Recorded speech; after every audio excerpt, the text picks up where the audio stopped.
it's not picking up from the mic, from the right microphone because it's not plugged in.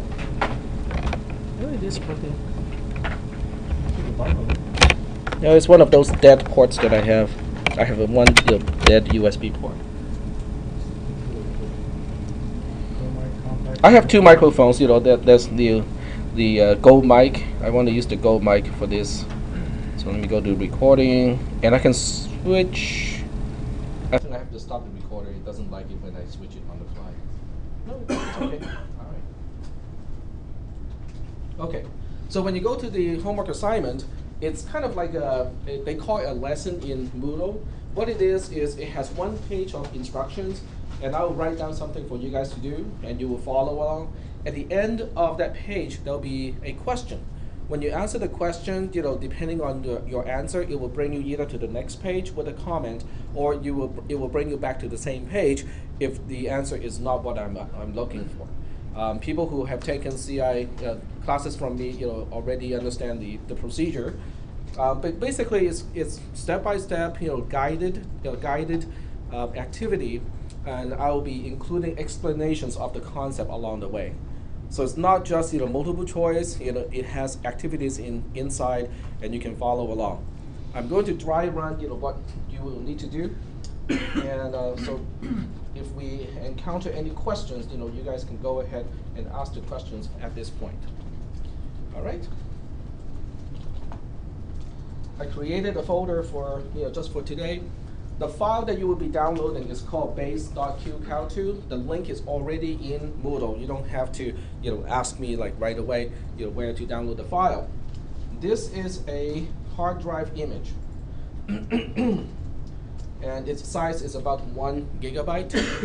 It's basically the disk image of a virtual machine that you'll be using for your first homework assignment. The first homework assignment is not, it doesn't even include file protection and permission and stuff like that. I just want you guys to get familiarized with how to get this set up to work.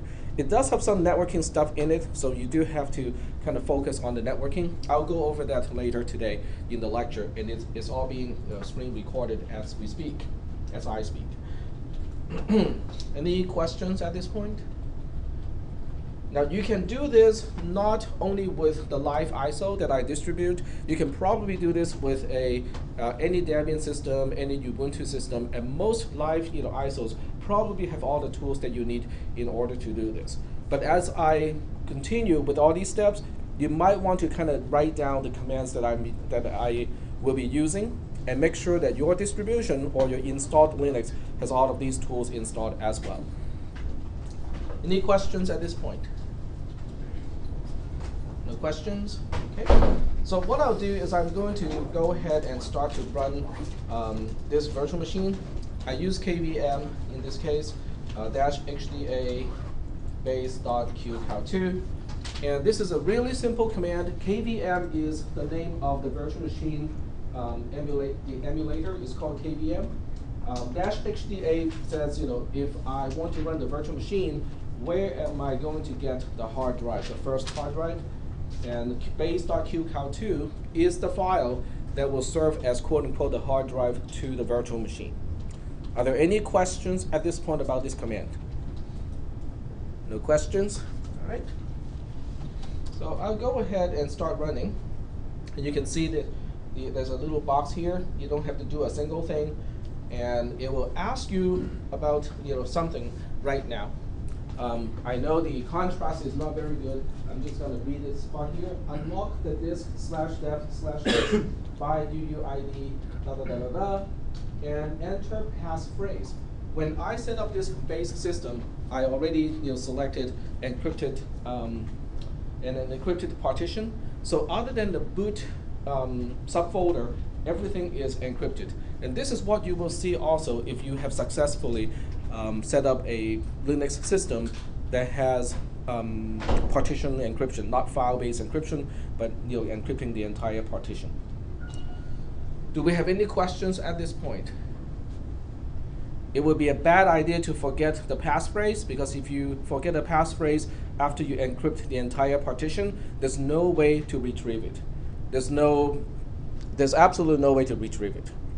if you set up the wrong password, or if you forget your password for root, there are ways to recover the root password. Just look it up on the internet, and there are easy ways to recover that, especially if you have a live DVD, so you can restart the system using the live system.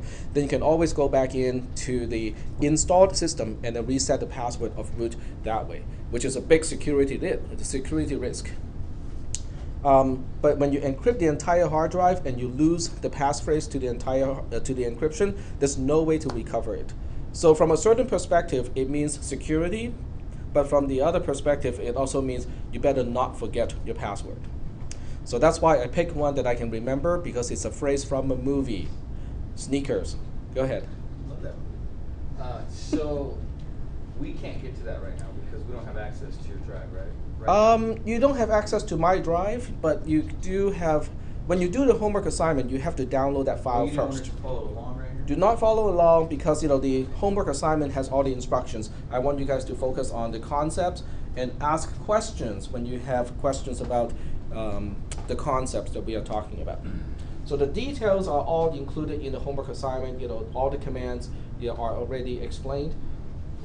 Okay, the passphrase to this is no more secrets from Sneakers. The password itself is also in the homework assignment, so don't worry, you don't have to write that down because it's already in the homework assignment. I just want to emphasize that when you type the passphrase in this case, it doesn't echo. It doesn't give you a hint of even how many keys or how many characters you have typed. Why not? For security, because if you type in, like if people can tell how many characters your password has, that's already, information that you don't need to leak to the person who's trying to hack into your system. But it also means when you type, you have to type more carefully, because you cannot see what you're typing, nor whether you actually type a key or not, because it doesn't give you any visual feedback whatsoever. But I think I got the right key. Yep, I got it. Oh, bad password. No more secrets. Bad password. Oh, okay, set up correctly. So the rest of the bootstrap sequence will continue. And now I have a login screen. Now this is really bad because the contrast is very low with QEMU like this. I don't know how to improve it, because it's not running inside the virtual machine, and I can't really control the contrast inside the virtual machine.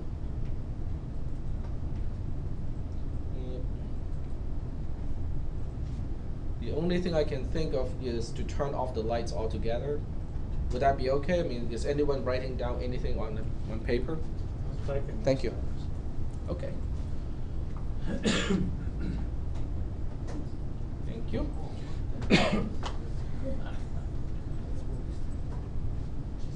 I can make this bigger. I can just drag this screen out and let it cover up the entire screen. At least for the time being, I can do that. The root password is ball, just like with the live ISO. So I just log in as root, and the password is ball. And then after that, you have full access to the system.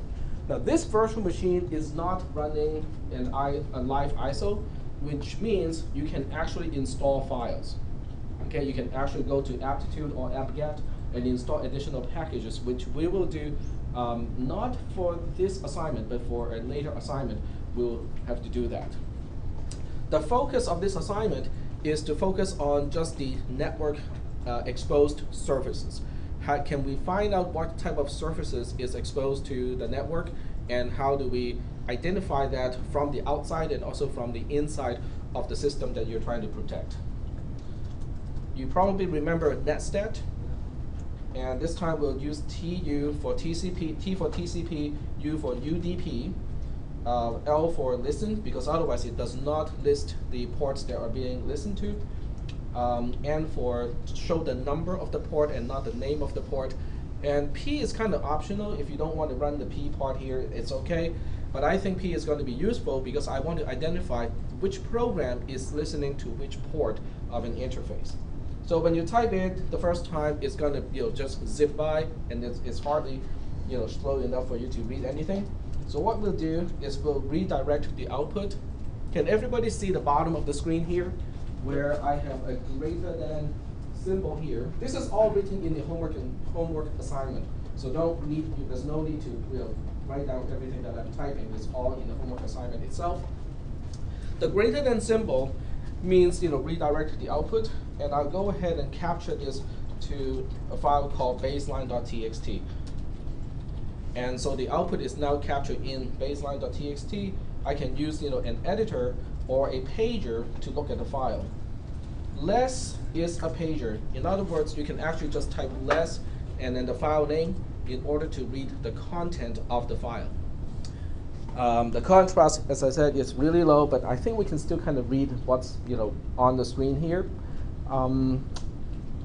Which ports do you think I have to worry about?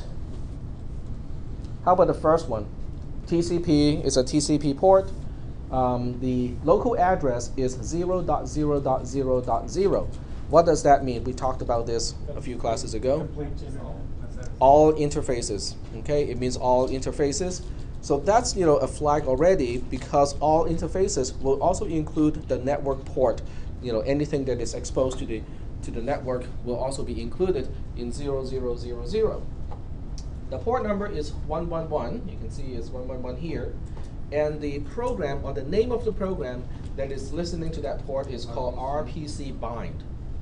RPC bind is a program responsible for RPC, or remote procedure call. Remote procedure call is a standard where one computer can call a procedure, quote unquote procedure, on another computer. It allows a service to be offered by one computer and have another computer as a client to utilize the service. In this case, RPC bind is particularly useful, but also dangerous, because it's used to implement NFS, or network file system. Okay, so this may not be something that we want to expose, but it is exposed at this point, or at least according to NetStat, it is exposed.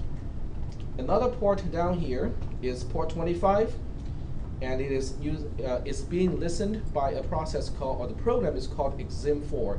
Exim4 is a SMTP server, which means it's an email server, which sounds like pretty dangerous, because you don't want your computer to be used as a relay to send out spam messages to all the entire internet. But we don't really have to worry too much about port 25, because the network address is 127.0.0.1. What does that mean? It's a loopback, or otherwise known as localhost. If you type localhost, it is actually just 127.0.0.1. Localhost means it is not really corresponding to any actual network interfaces.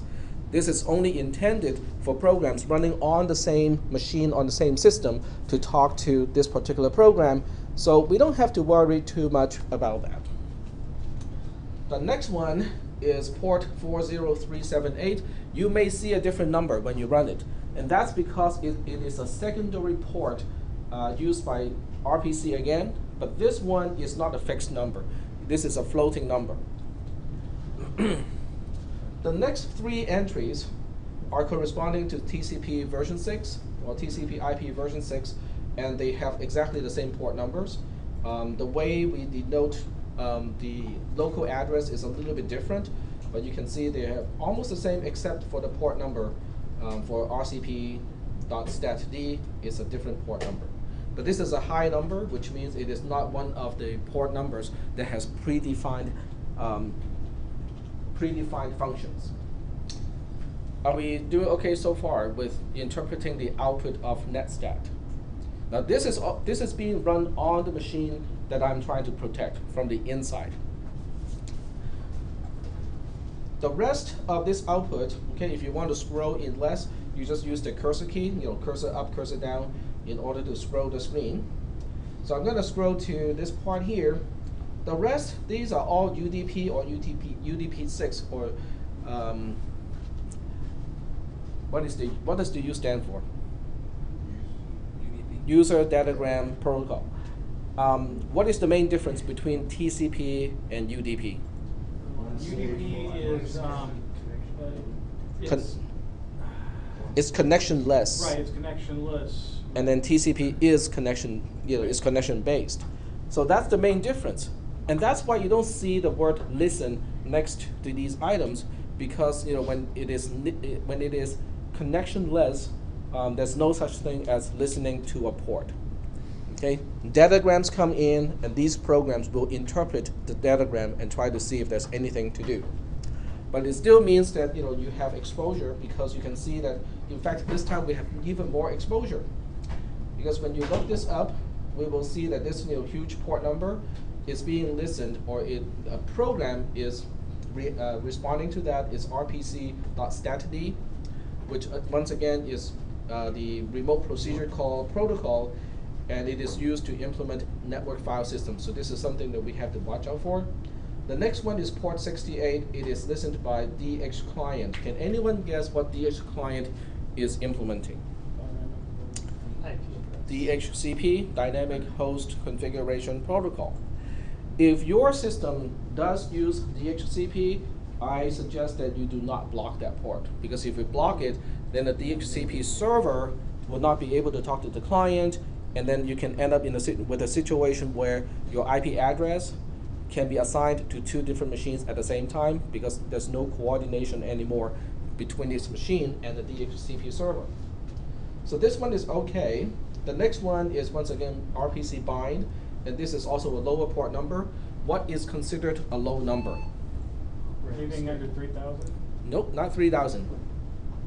It's 1024.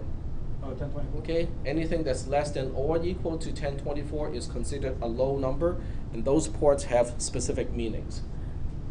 So this is an exposure. Port 851 with UDP is an exposure, and once again we see port 111 again with UDP. That's also an exposure. And then the rest, these are higher numbers. This is 9,000 something, 45,000 something. These are all high numbers. Are we doing okay so far with interpreting the output of netstat from inside the machine that we want to protect? And by the way, this is a minimalist Debian installation. I selected as few packages as possible, and this is the end result of that. So NFS is built in as a default package, so it's DHCP is also built in as a default package. Are we doing okay so far? Okay. All right. So now that we have this thing running, I want to see one thing. I will run ifconfig.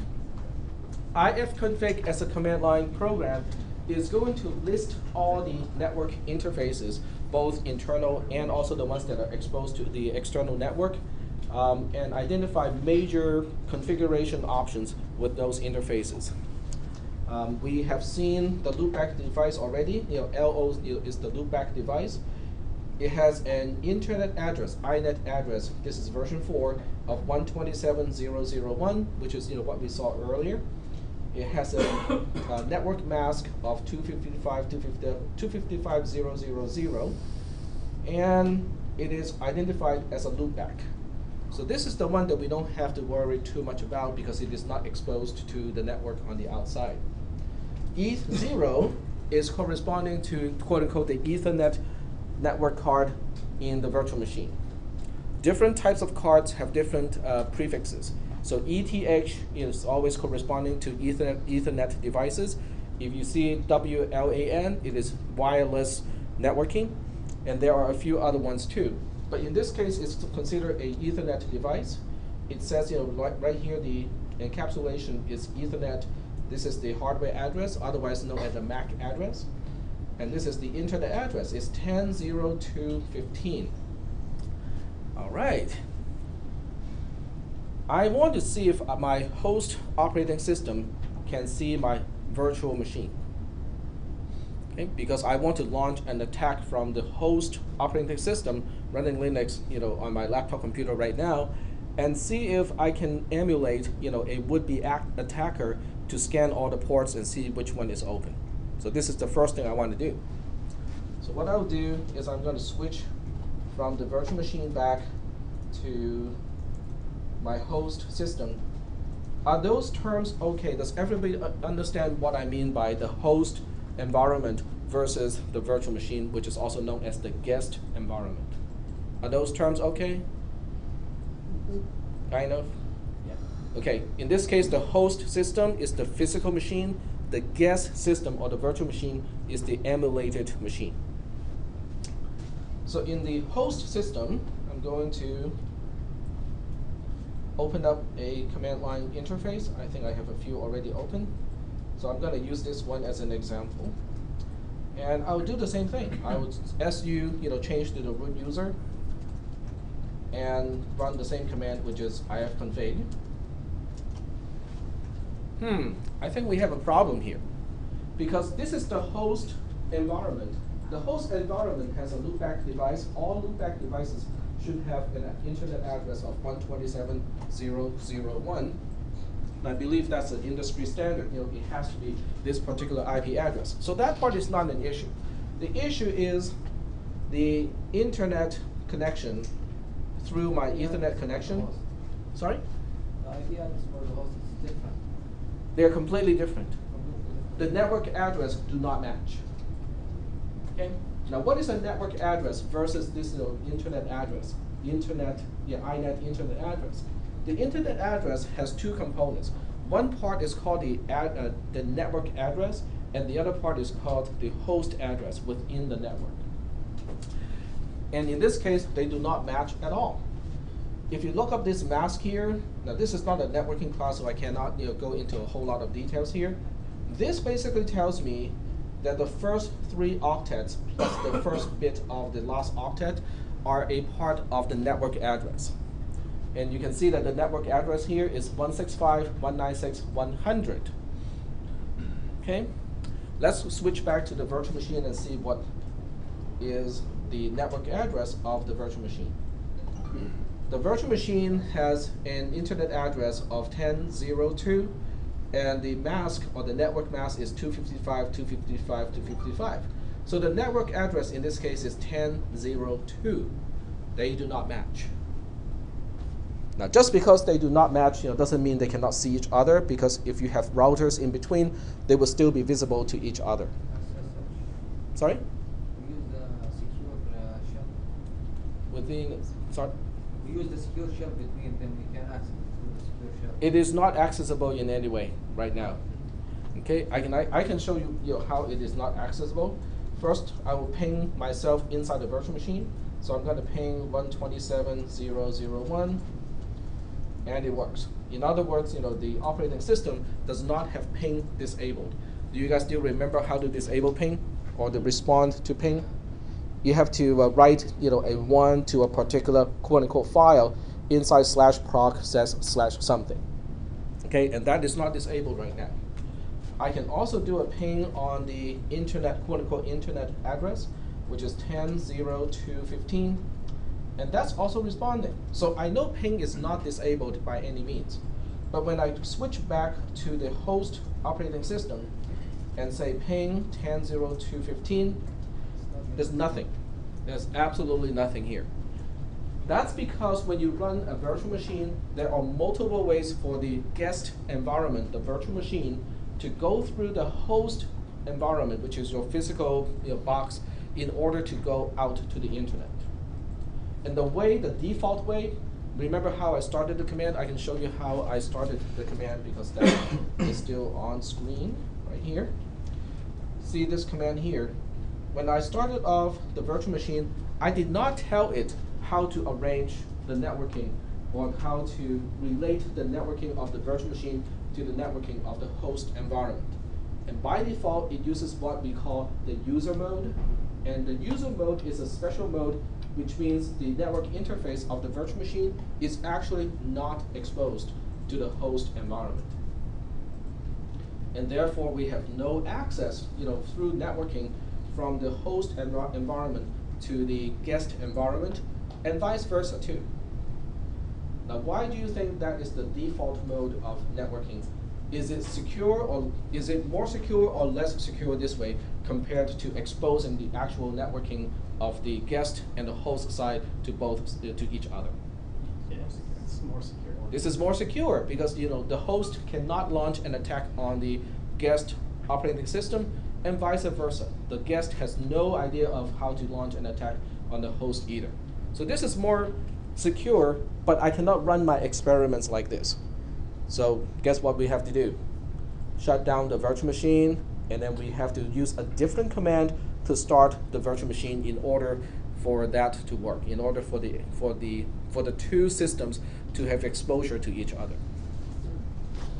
I'm going to switch back to the virtual machine and shut it down.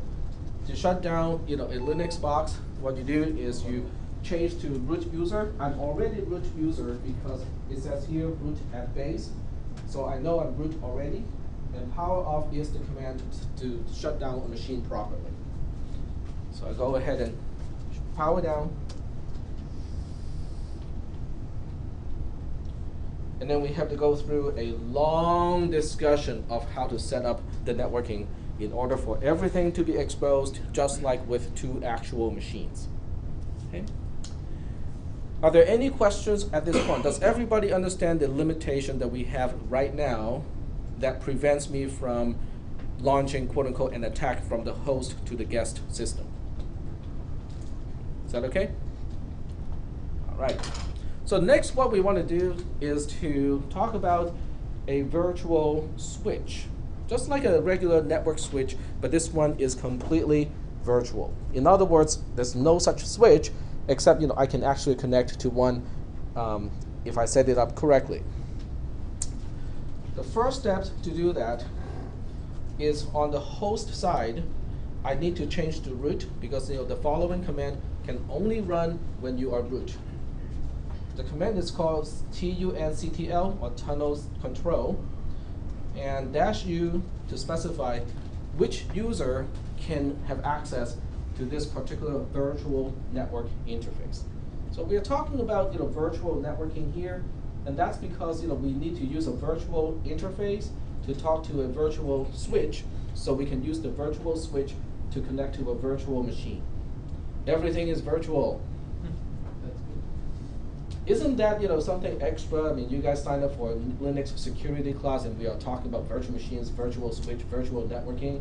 Well, this is the future. And exactly, this is the future.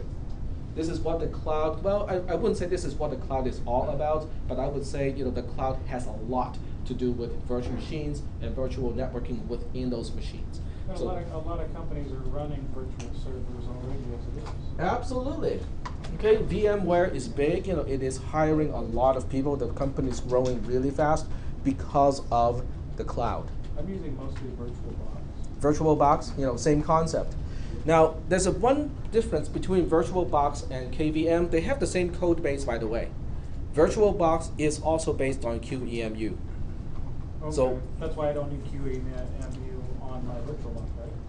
you don't need it. Built-in QEMU. It's basically QEMU, but with a much better user interface. You don't have to type up all the commands by hand. You just go through the GUI to configure stuff. Okay, but why do you think I want you guys to use all command lines to configure everything? Do you know what So I can talk about it. Okay, if you just click a few things on the screen, we can just remember. Oh, okay, we have to click here, here, and here, but we don't have to know why. I mean, or what it means to click something. But when it is on a command line, it kind of helps us to understand what is going on because every command, every option has a particular meaning. So in this case, we are setting up a virtual network interface on the host side so that we can use it to talk to the virtual switch later on.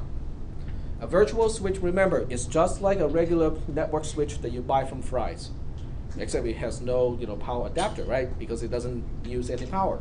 But it has the same concept. It has a few ports, network ports. You can connect different interfaces to the ports, and it is basically just routing the traffic between the ports depending on, I think, the MAC address in this case. All right. So we want to run this command. Now, the way you run this command may not be the same as mine because it depends on whether you're using the live ISO. If you use the my live ISO, this is the command that you want to use.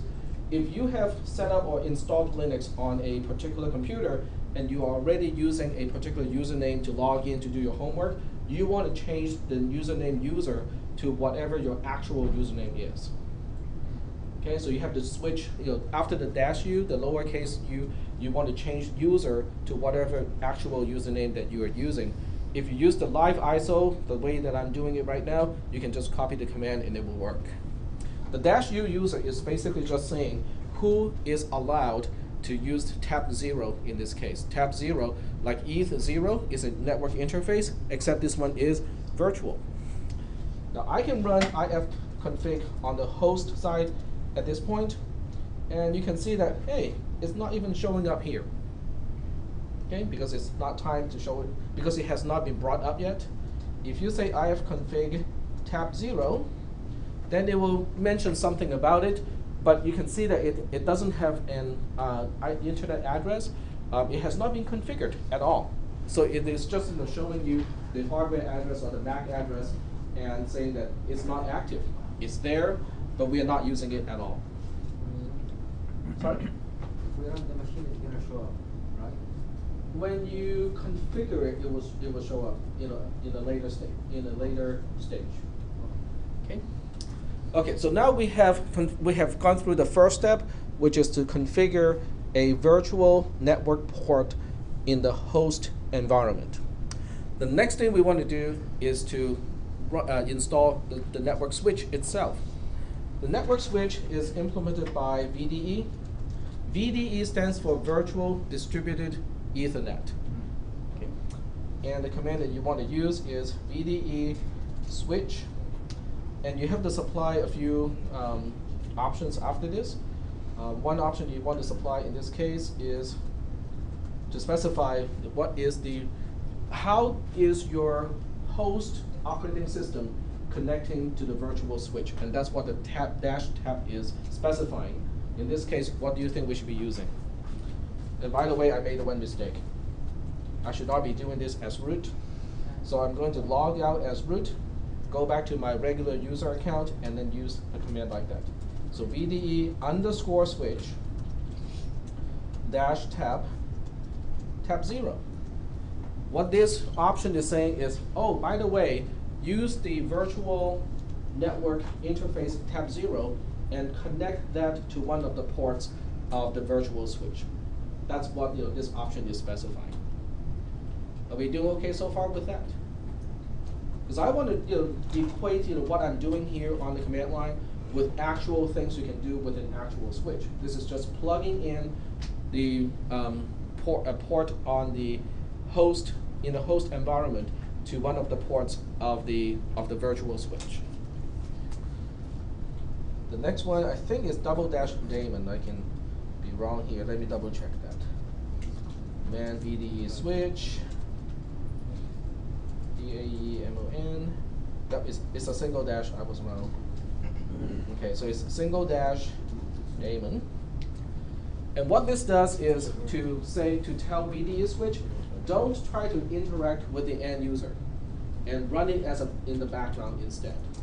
Now VDE switch is capable of interacting with an end user. You can actually inquire what is connected at this point, what are the MAC addresses, show me the cache, and so on and so forth, just like with a real professional switch. But in this case, I'm running as a daemon, which means I will lose the ability to interact with the virtual switch, but I'm not really interested in interacting with it at this point, so this is fine. And then I press the Enter key. It looks like nothing happened. Well, it only looks like nothing happened because the program is now running in the background. So I want to double check and make sure that the program is running in the background. The way that I would do this is to use PS. It lists the processes. In this case, --C will specify the name of the process that I'm looking for, or the process started by this particular program, and it is VDE _ switch. Press the Enter key. We have confirmation because it just is showing me that there's a process with a process ID of 5510. Yours will be different, but it doesn't matter what number it is. And the command that started this process was VDE switch, which is what I'm looking for. I was looking for confirmation that this is working. Are we doing okay so far? What was Yes. the command there? the command is ps space -c. You don't have to write it down. It's all in the homework assignment. I have all these instructions in the homework assignment. -C, what does the C mean? I do not know. Command, I think. Oh, okay, yes. Command name. All right, so this is the first step. But nothing is really connected to the switch other than the interface, the virtual interface from the host environment. So it's useless at this point. It is not useful yet. Okay? So the next thing I want to do is to say, well, a switch all by itself is not very useful. One of the things that I want to do is to have a DHCP server also attached to the switch. So this way I can get an IP address automatically when I run the client part of a DHCP. When I run a DHCP client on the host, in the host environment, I can get an IP address for this particular virtual network interface. There's one more thing I want to do. I also want everything attached to this virtual switch to be able to get out to the internet through the host environment. That's also another thing I want to do, and that's basically setting up a default gateway. Okay, in the terms of using a router, I'm trying to set up a default gateway and also specify I want to run a DHCP server. The switch itself is just like a network switch. It does not include a DHCP server nor a default gateway for routing purposes. So in order to do that, I need a second command to do that stuff. That stuff is implemented by a program called slurp VDE. Don't ask me why it's not VDE_slurp, but this is the name of the command. Yeah, a lot of times, these things are just, and obviously I cannot remember all the options. Do not worry, your homework has everything already listed. So, okay, and when we look through the command, we only have to specify a few. So we have to set up --DHCP is one, and then -daemon is the other one, because we want to run it in the background as well. I think, oh, we also want to set up DNS. Okay, so we have --DHCP and --DNS, and we want to run it in daemon mode.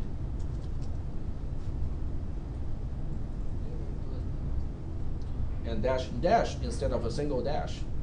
And once again, don't ask me why sometimes it's a single dash and sometimes it's a double dash. I think different people wrote these two programs. And then they just package it into the same package because they're related, and they don't have to use the same options. Anyway, we'll just go ahead and run slurp VDE --daemon --DHCP --DNS 8888. You can choose to use a different one, because your ISP will tell you what is the DNS address of your ISP. You can use that. You can use that one if you want to. I use 8888 because that's a DNS from whom? Google. From Google. Well, I don't really like Google particularly, but it's easy to remember. And that's why I usually use it. Now the question is, what if I don't do that? What if I don't use --DNS and specify a particular DNS server on the internet? It's going to default, right? It's going to default to something that is internal to this network. Now there's a problem with that approach. The problem with that approach is when I run the DHCP client on the host environment, the host will be tricked to use the new DNS server, which is implemented by the virtual switch. And now we have a circle, right?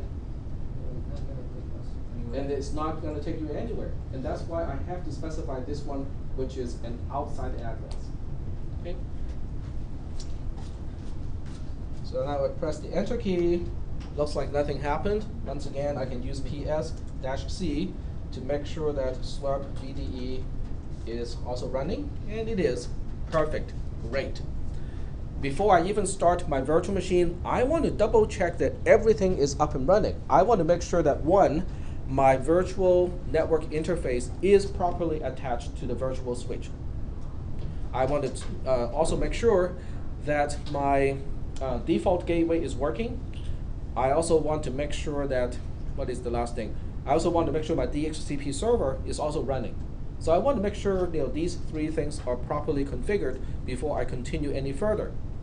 Why don't I just make that assumption that everything is good and then start the virtual machine and see if that works? What is the problem of making assumptions that everything is working and then I'll only deal with the problem when I have issues? What is wrong with that approach? Because sometimes that might be too late. Well, because by the time it happens like that, you would not have any idea which step along the way is causing the problem. If you double check along every step, then you have a much better chance of catching something like right away, or at least as close as possible to the cause of the problem. So if I check right now and things are not working properly, I know it has nothing to do with the way I started the virtual machine, because I haven't even started the virtual machine yet. Running all those PS commands to make sure that the programs are running is another way to make sure that this is as far as I can confirm that things are working correctly. So now we'll go ahead and do the next one. The next command also require root privileges in the host environment. And I will have this su again back into root and run this command, dh client. But this time I want to be more specific. In other words, I'm telling the DHCP client in the host environment to get a new IP address for a particular interface. In this case, it's tab 0. It's the virtual one because this is the one that is attached to the virtual switch, and now the virtual switch also has a DHCP server running attached to it. So I should be able to get an IP address this time when I run DH client tab 0. Press the enter key, it will give me a warning and say, smb.conf, only has smbb. And you can also see in the background the ping is not working because now I have made the attachment and it's pinging 215. So something is taking the 215 address. Guess who it is? I'll give you two guesses. The guest operating system or the host operating system? Okay. Yes. Have I even started a KVM yet? No. So it's which one? Host. It's the host, exactly. Because when I ran DH client, the host environment is asking the DHCP server through the virtual switch and say, hey, give me an IP address.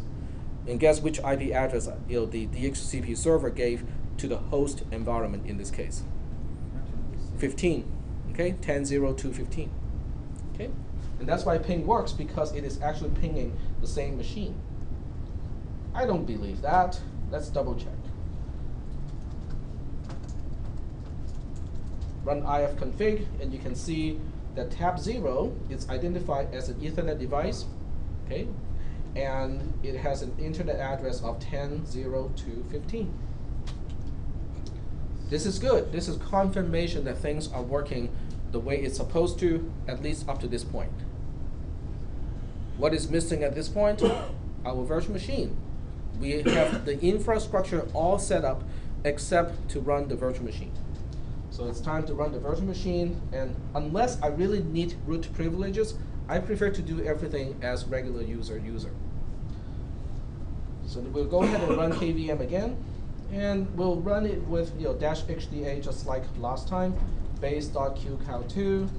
Now, if you think that you might do something that can basically hose the virtual machine, how do you back up the virtual machine? Norton Ghost. Just copy the file, cp base.qcow2 to a new file name. That's all you have to do. It is equivalent to ghosting your hard drive. And that's why we like to work with virtual machines when we are testing stuff, because it is easy to back up. It's also easy to recover from a backup. It's extremely convenient. Because it's all in the same physical drive. Because it's just a file. The entire hard drive, from the perspective of the virtual machine, is nothing but a file to the host environment. And that makes it very easy to handle, very easy to back up, very easy to restore. So in case you think, oh, I might do something wrong here and host the entire operating system, back it up first. If you did host the entire thing, restore the file and start again. It's really easy to do. But I have confidence in myself that I'm not going to host the entire thing, because backing up a 1 gig file, especially running through a USB dongle with a SD card, can take a little bit of time. The USB card is only capable of 5 megabytes per second, and there are 205 megabytes in 1 giga. So that means it's going to take 200 seconds at least to copy the files. Probably more, because it has to read and write to the same device, so probably twice that time. 400 seconds is not too bad, but it's 6 minutes or so that I don't want to waste. All right, so this part is easy. We know this part already. The next part is what needs explaining here. Because this time we are not leaving networking to the default. This time I want to specify how the virtual machine is going to talk to the host environment and get out to the internet. So the first part is to identify, we want a NIC, a network interface card, and we'll identify this as my interface 0.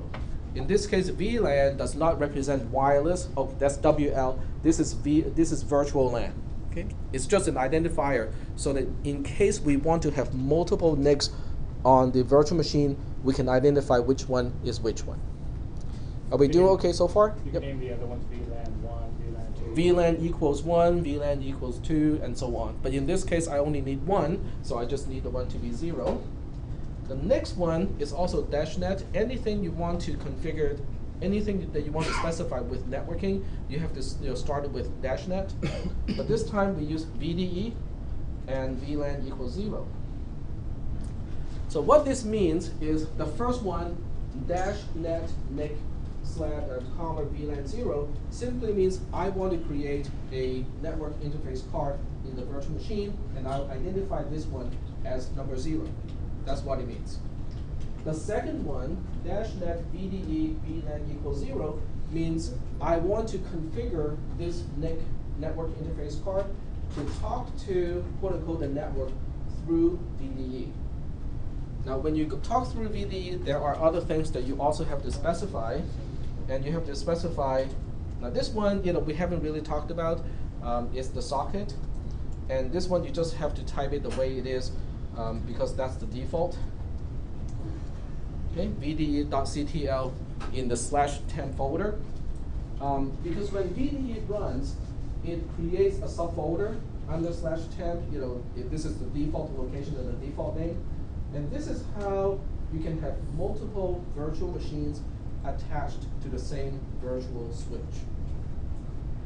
If you guys want to experiment with having a virtual machine to launch an attack against another virtual machine, you will have to run KVM multiple times. And the different KVM instances will talk to the same virtual switch because they can talk to the same socket. SOCK is the short name of socket. And that's because VDE is implemented by a server-client approach using sockets. But it's not the same type of socket as in a network socket. In a way, this is what we call a named socket. And I think this is all that we have to specify. Let's go ahead and give it a try. And once again, we have to enter the password. No more secrets. And it starts right up. And now I'm back to the login prompt of the virtual machine. Well, there are several things I want to do. I want to log in. Let me make this one a bigger screen so that we don't have the white background blinding your night vision. There we go. Better. So I'm going to log in as root. So once again, the password is vol. And I want to run Ifconfig to show us, what is the network address of my Ethernet 0? It's 10.0.2.16, which kind of makes sense, right? The host had taken 10.0.2.15, and this one is run next to DX client on the host, in the host environment, and it picks up the next available IP address, which is 10.02.16. Several things I want to test here. First thing is, can I ping the host? Can I ping the host environment? 10.02.15. And the answer is yes. This is a good feeling because it means the virtual switch is in fact working. And it's passing ICMP packets around too. Okay? Because ICMP packets they're actually below IP, so a lot of times you may or may not be able to get it through depending on how a virtual or guest environment talks to the host environment. But this time it works. At the same time, I also want to make sure that I still have internet access. Do I have visibility of the entire internet? In other words, is the default gateway part of SREP VDE working? I want to double check that. So I can check it by pinging, say, google.com, and that's good enough. And it's not working. It's not working because ICMP is not getting through the virtual switch or the part that forwards packets out of the virtual switch. So that part is guaranteed not to work.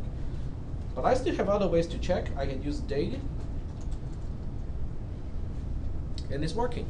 The dig is basically just a domain names to IP address lookup utility program. So you just say dig and then the domain name, and it will return the actual IP address and tell you why it got that IP address for that domain. But this is proof that I have internet access. It has visibility to the entire internet. Are we doing okay so far with this example? Now this is interesting. This is something that just occurred to me. In addition to using the host environment to scan the virtual machine, you can actually do it in a reverse order too, because they actually are equal partners. There's no such thing as this is actually inside another thing. As far as the network interface is concerned, they are equal because they are both connected to the same switch. Okay, but we are not going to do that step just yet. Instead, we'll go back to the host environment and open up a new prompt.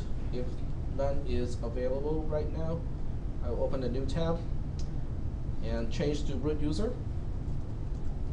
And I want to run nmap. Nmap 10.02.15 or 2.16 in this case, because I want to check the virtual machine. And it complains because I goofed, I forgot to install nmap. The new ISO image actually has it. I just baked a new version this afternoon, but this is the version that I have, and it's also the same version that you guys, most of you have. So we'll just go ahead and install it, except you have to reinstall it every single time because it's not sticky. So we'll go ahead and aptitude install nmap. Is the new version already on the power server? Yep. The new version is on power server already, so it's already done. But for the homework assignment, we just have to reinstall nmap, which is really quick. It's a very small package. The unfortunate part is it is not sticky. So that means every time you do the homework assignment or try to use nmap, you have to reinstall it. It's no biggie. It's just inconvenient. So we say nmap without any option. We specify 10.02.15 or 16 in this case. And it runs, and it identifies something. It identifies that TCP port 111 is open, and it even identifies what type of surface it is supposed to implement. Okay, because the probe is not really just a probe. It can actually go beyond just checking whether a particular port is open. It can actually inquire the other side and see how it responds. But what about the UDP stuff? It doesn't show here. That's because when I ran nmap without any options, by default it does not scan UDP ports. By default, it only scans certain TCP ports.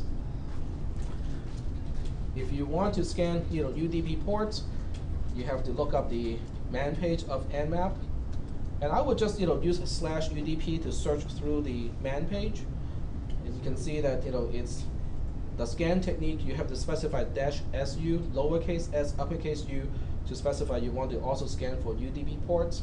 And then after that, you have to use -C, excuse me, -P to specify which port of UDP you want to scan. It's not this one, it is down there somewhere. It's -up lowercase p.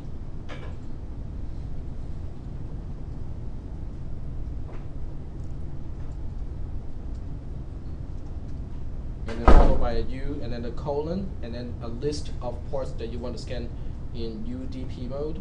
So we'll go ahead and do that. Nmap -lowercase s uppercase U -p U colon. We'll just scan that one port that we know for sure is open, which is port 111. And then we specify the address of the target system. And it just confirms right here. You can see right here, it confirms that in UDP, port 111 is also open. Nmap is quite interesting. It can even be used to try to identify what is the operating system running on the other side. So it can actually give you a hint. In some cases, yes, in some cases, no, but it will try its best to tell you what it is. In this case, it's quite interesting because it even recognizes the MAC address of the virtual machine, and it tells me that it is using a QEMU virtual NIC. So it's really quite, it tells you a lot. If you run it on, against a real system, it tells you a lot of information about the host, whatever system you're trying to scan using Nmap. Wow, that's a pretty powerful little tool. It's a very powerful, deceptively powerful tool because people just look at it and go like, Nmap, what is Nmap? Oh, command line stuff, cannot be very useful, right?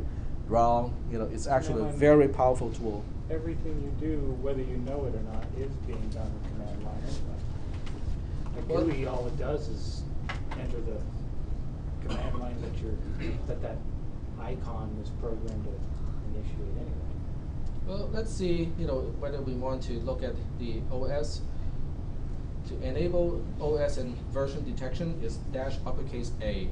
So we'll go ahead and do that. Nmap -uppercase A 10.02.16.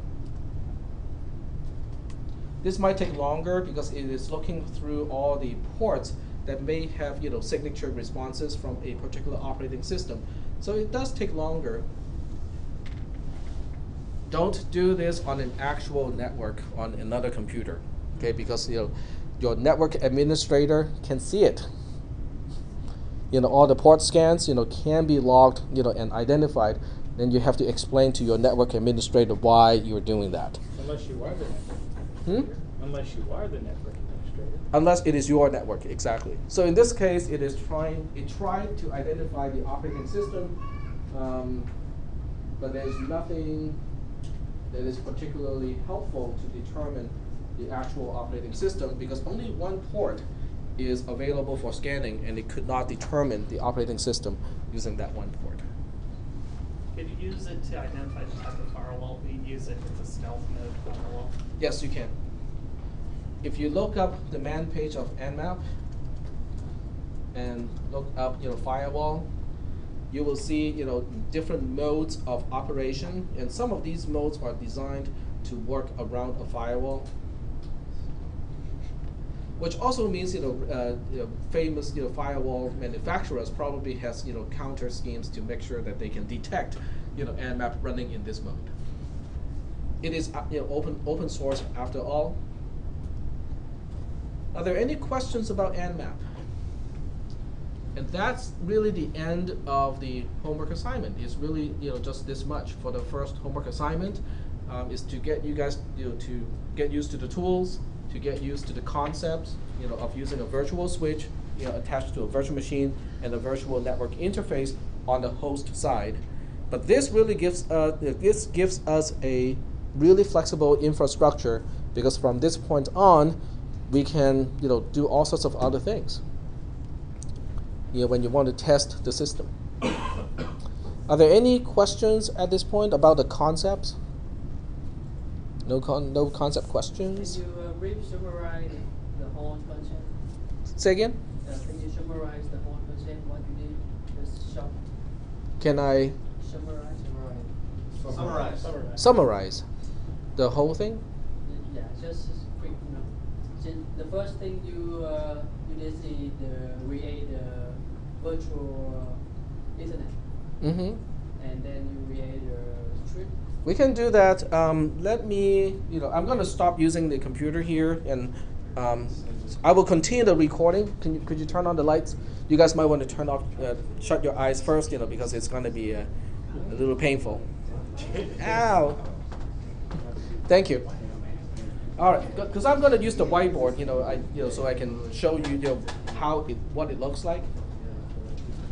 All right, so this is your host environment. Your host environment actually includes the virtual machine because it is actually the machine running the virtual machine. But for the purpose of our discussion, we're not going to see it that way. Okay? So the first thing we want to do is to create a network port. And this step is done by tunctl, Tunctl. So when you run Tunctl with the options that I specify, it's kind of the same as hot plugging a USB Ethernet dongle to a regular computer. You're adding a network port to the host environment, except this is virtual. Okay? Is everybody okay with that concept? I'm just plugging in a new Ethernet controller, except it's virtual. And then the next command I ran was VDE switch. So when you run VDE _ switch, the audio part is still recording, even though I'm not doing anything on the screen, so it will still be recording in today's screen recording. When I ran VDE switch, I'm creating a network switch. A network switch is not a very exciting device. It has ports, and that's about it. But when I ran it, I also ran it with the -tab option. The -tab option is actually connecting the virtual network interface on the host side to quote-unquote one of the ports of the virtual switch. So this connection is done by the tab 0 option of VDE switch. Are we still do okay so far? Okay.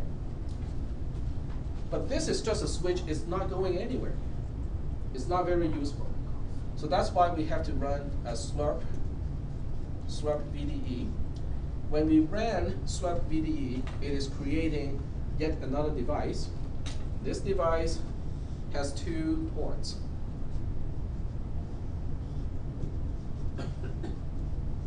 Actually, I shouldn't draw it this way. I should draw it more like this.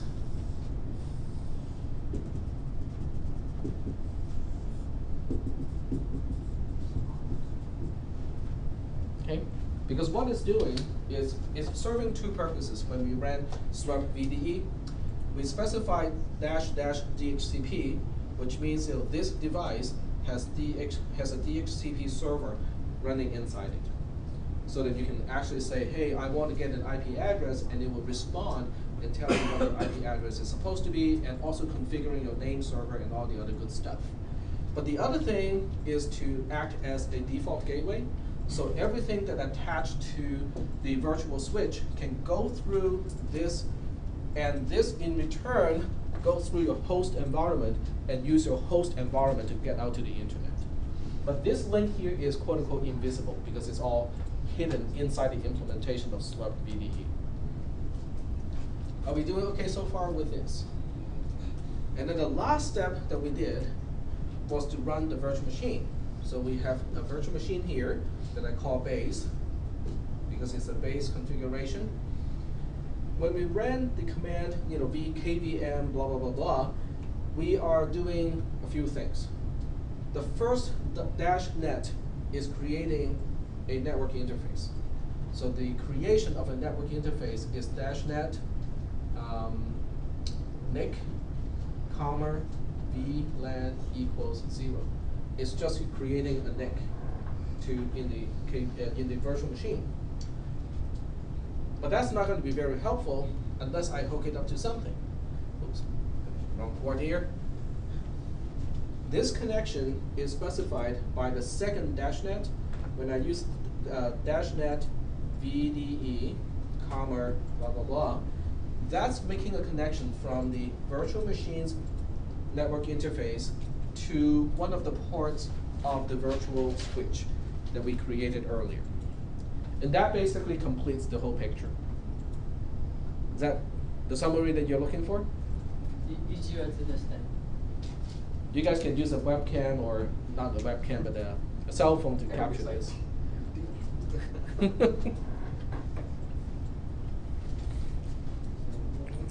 Sorry?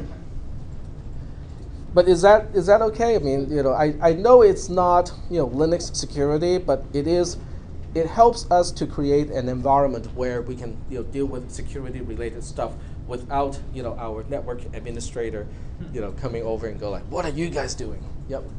So the DNS is running on the slurp by the DHCP? Yes. Well, no, that's not true. The DNS is just a configuration so that this DHCP server will tell everybody and say, oh, you want to look up a domain name? Go to 8888.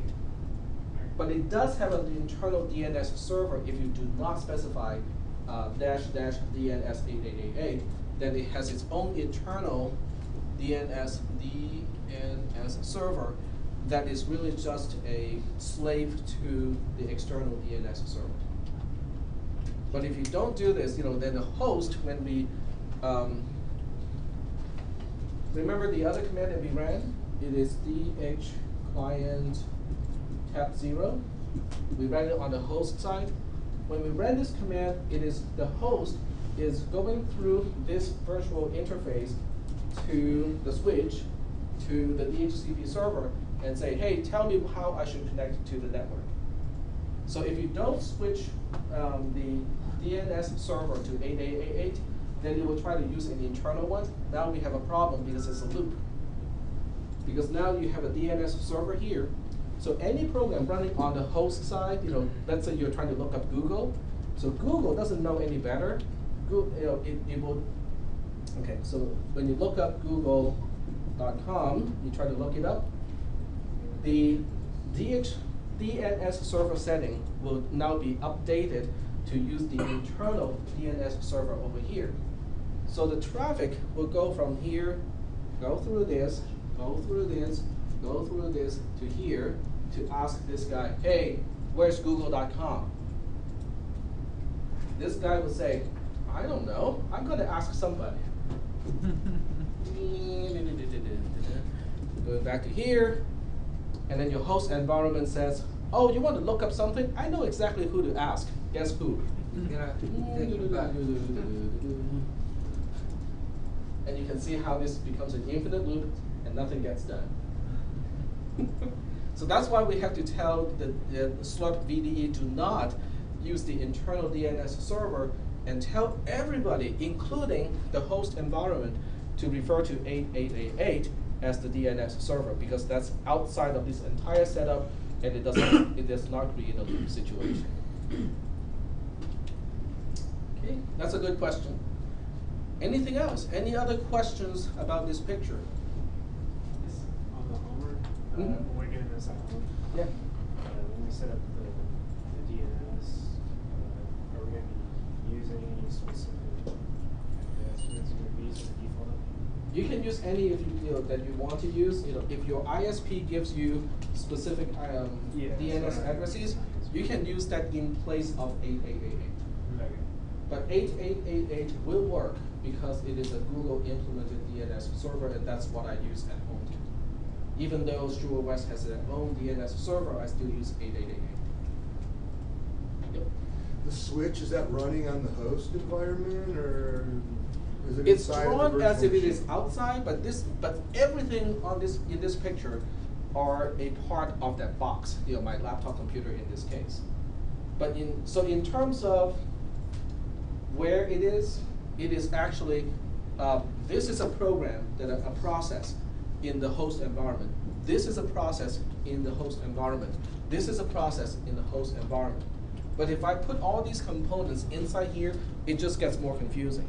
So that's why from the logical perspective, I just consider these things as quote unquote outside of the host environment, because that's how we want to see it, because that's what it's pretending. It is emulating all these devices, even though they're virtual. Each one is mapping to a specific physical device that you can attach to a network. If your OS crashes in your virtual machine, will the switch crash along with it? No. Should not. In fact, you can attach multiple VMs if you want to. So you can have multiple VMs here. Just run your KVM, in different ways. Okay. One warning here, since I talked about running KVM multiple times, do not use the same -HDA image file. Because if you try to run multiple instances of KVM using the same image file, they will corrupt each other. And that will be irreversible, cannot be repaired. So do not do that, okay? Make copies of the image file before you run it. And you will run into another problem. Yep. Actually, I was going to say I tried to make another copy of my VirtualBox. VirtualBox is a little bit more picky. Yeah.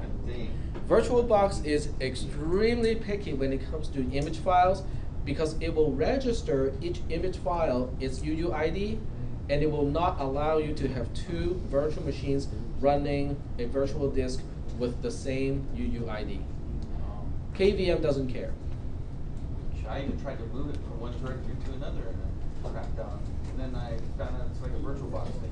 A whole bunch of people said it. Yep, it's a VirtualBox thing. QEMU does not care. VirtualBox, I guess, is a more commercial product, so they want to wants to make sure that all the UUID of all the hard drives of the virtual machines that you hook up to it, they have to be unique.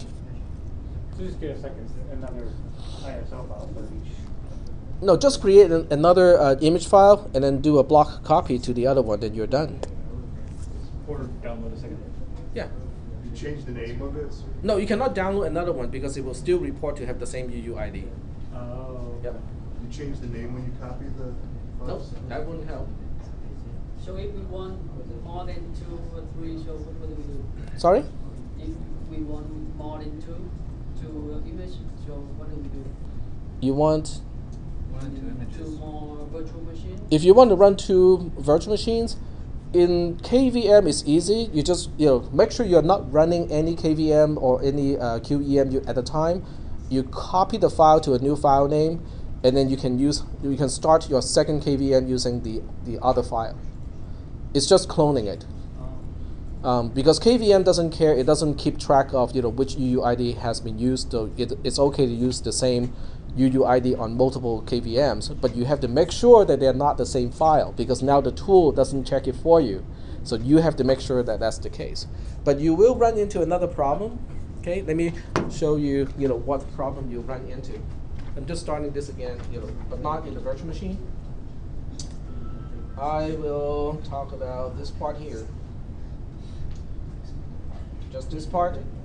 When you run KVM the second time, I guess I do have to turn down the light a little bit. It's visible. When you run KVM the second time, that's like not all. Wow. I will request the department to install a disco light here. So when we turn off the main light, we'll actually turn on the disco ball, and we'll have directional lighting. These are function. All right. So when you specify something like this, it uses a quote-unquote default configuration for the hardware. Now, when we talk about default configuration, it means a particular type of NIC. I think by default it emulates either an Intel chipset or some other well-known chipset. Okay, so that's one of default. The other default is the MAC address. That is a problem. Because if you run KVM multiple times using just this option, the KVM instances or your virtual machines will end up using the same MAC addresses for their NICs. That's not going to be pretty. Okay? So what you need to do is to specify the MAC address. There's an option to specify the MAC address if you do want to run multiple instances of KVM. And how do we find it out instead of asking me, because I will not remember the option. Man KVM, right? So man KVM, and then you just look for MAC address. This is machine. There you go. Right there at the top of the screen. when we specify dash net NIC, in addition to specifying VLAN equals 0, you can now specify MAC ADDR or MAC address equals the typical 6-octet format, separating the octets by the colon. So now you can specify whatever MAC address you want to specify. Then you can make sure that your various KVMs will not share the same MAC address, because otherwise you will have problems. When you run the DX client, which is automatic in the virtual machine, they will cause problems because the DHCP server will say, "Hey, I gave you an IP address already. You want me to give you another one? I'll give you the same one." So you end up with 2 machines using the same IP address, and this will be a good experiment to run what happens when you have 2 machines using the same MAC address and therefore the same IP address, and see what kind of a mess you end up with. Any other questions? And you'll run into yet another problem when you try to run multiple machines. When you specify MAC address equals something else, your virtual machine will no longer use ETH0 to identify that address, because Debian has this habit of trying to remember every hardware they have seen on a particular system. So when you run it with a different MAC address, it will say, "Oh, new interface," and it will be named ETH1. Now the problem with ETH1 versus ETH0 is the configuration file in Debian is only configured to handle ETH0 automatically. So when you try to plug in, quote unquote, plug in a new Ethernet card, it's going to have problems because it doesn't know what to do with it. Then you have to go through some other things to fix that problem. But in this class, since we only have one virtual machine at this point, I'm not going to talk about that to confuse people. By the time we have to run multiple virtual machines, then we'll talk about it. All right. Are there any questions about everything that we have done so far? Running multiple virtual machines is not a part of your homework assignment, so don't worry, about that part. Any other questions? Have one base Linux with one virtual machine running. Yes. Your homework only needs one base because we just need to launch attack to that one single machine with basically nothing installed. But it still has all these. It has RPC already listening to to the outside world, so it's already good enough for some basic testing already. This homework assignment doesn't do anything to stop that port from answering or responding to the outside world. That will be the next homework assignment, and then we also have the file permission thing as another homework assignment. Can anyone think of another use of this tool in addition to using it in this class? Do you think you can use this tool in a Windows class? What? In a Windows class running Linux? It doesn't make any sense. But what about running Windows as a virtual machine? Yeah. Then you have all the tools in Linux, and you can use the tools in Linux to test your Windows system. So it is useful, not just in the Linux class. We're only using Linux as a host environment so that we have all the tools already pre-installed and without any licensing issues. But the virtual machines can run anything. You can run Windows 7. I haven't tried to run Windows 8, but Windows 7 worked just fine as a virtual machine. I can actually watch Netflix running XP as a virtual machine. So it's running efficiently enough to do that. Okay, it's a little bit skippy, but it's good enough.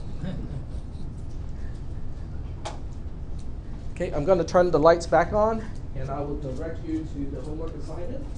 And I'll just kind of go through maybe the first 2 steps so that you guys know what to expect. Sorry.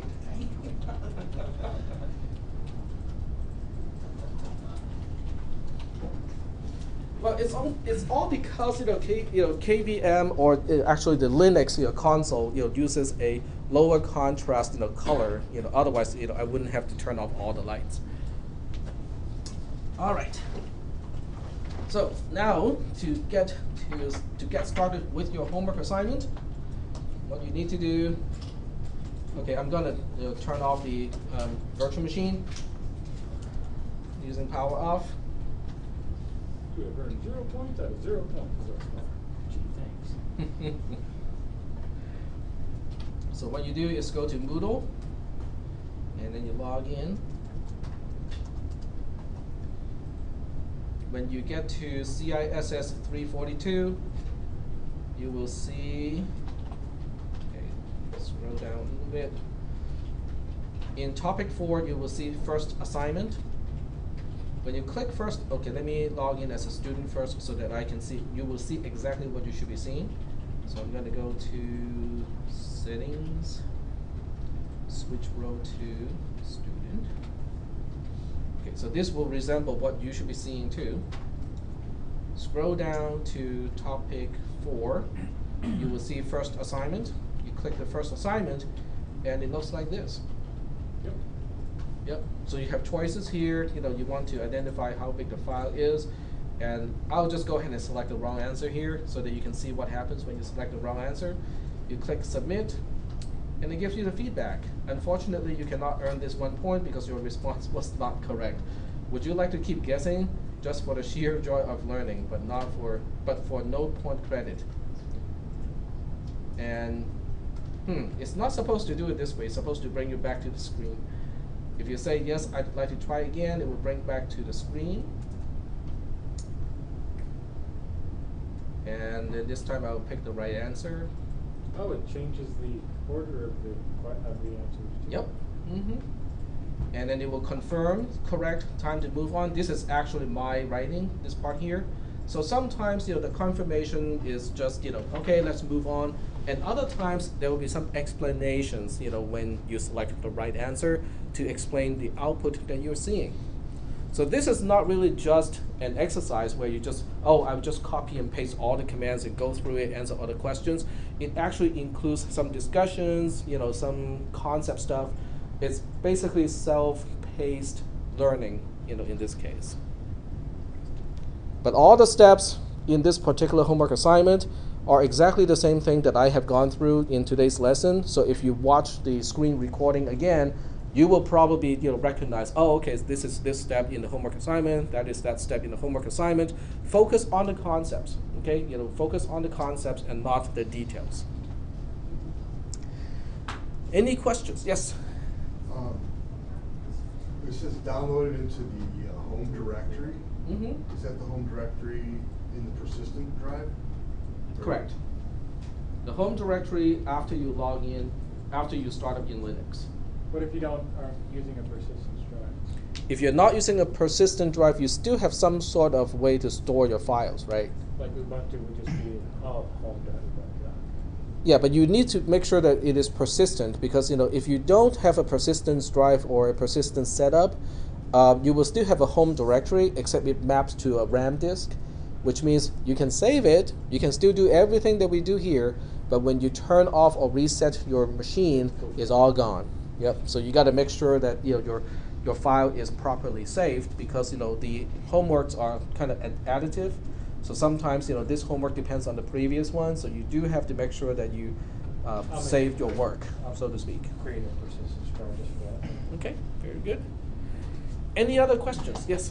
Yeah, on the recorded lecture, where is it going to be posted? They are on YouTube. On YouTube? Yep. So you go to YouTube and then you look for the Some Profs channel. So go to YouTube. And the easiest way is just to look up Some Profs. Once you locate a channel, then it's easy to locate everything else. So just look for Some Profs.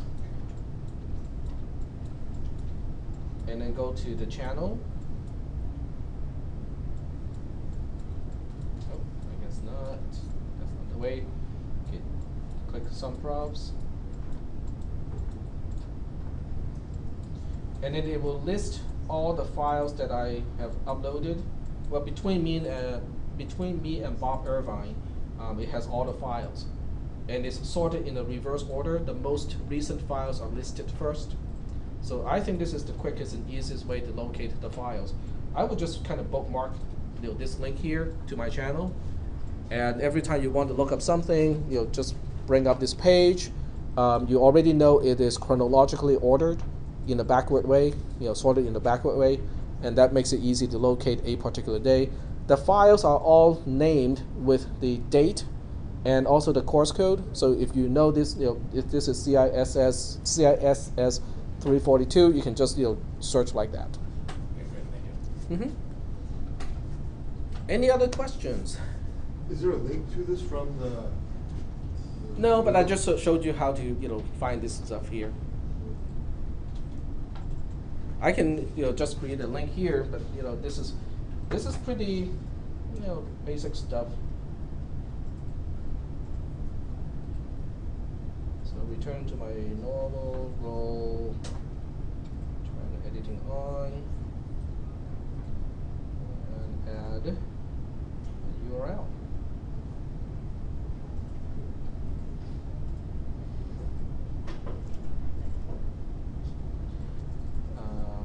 URL to some profs channel.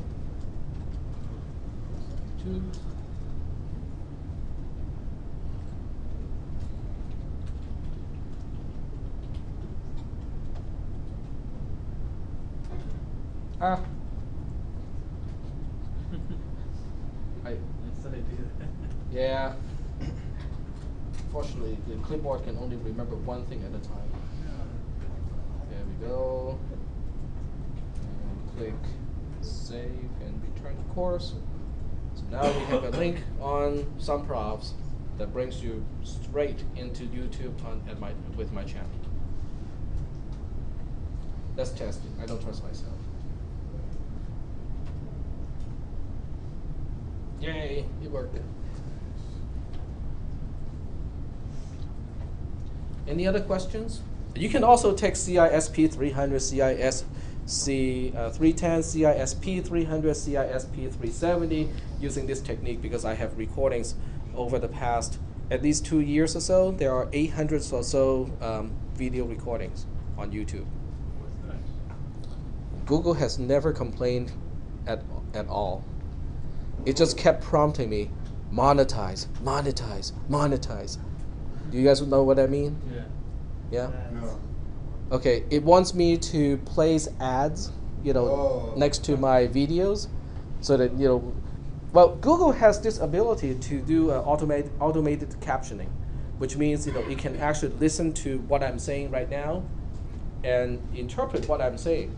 So it will probably recognize a few terms, even with my accent, it will pick up networking, Linux, administration, server, and so on and so forth. And it would just kind of dig up, all kinds of ads related to, network administration, network switches, Linux systems, and so on. And it will give you a link to click, and clutter up the screen, or possibly, create an ad for the first 5 seconds or 15 seconds or so before you can play the actual content. So when you guys click, I get a few cents, or something like that. Maybe it's not a bad idea. Maybe I would use that as a grading, criteria. What accent are you talking? Go to my URL and send 10 Sounds right to me. friends. Sorry? Go to my URL and send 10 of your friends there also.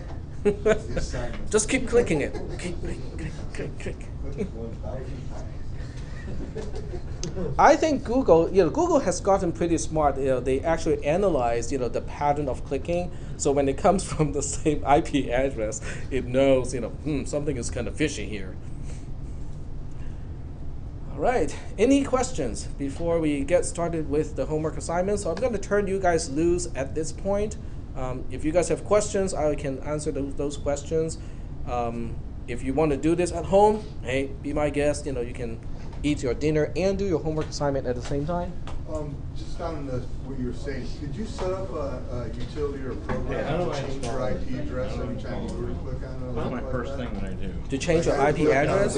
How my IP address would change? Like, where you Well, give that- yourself a new IP address every... Not easily.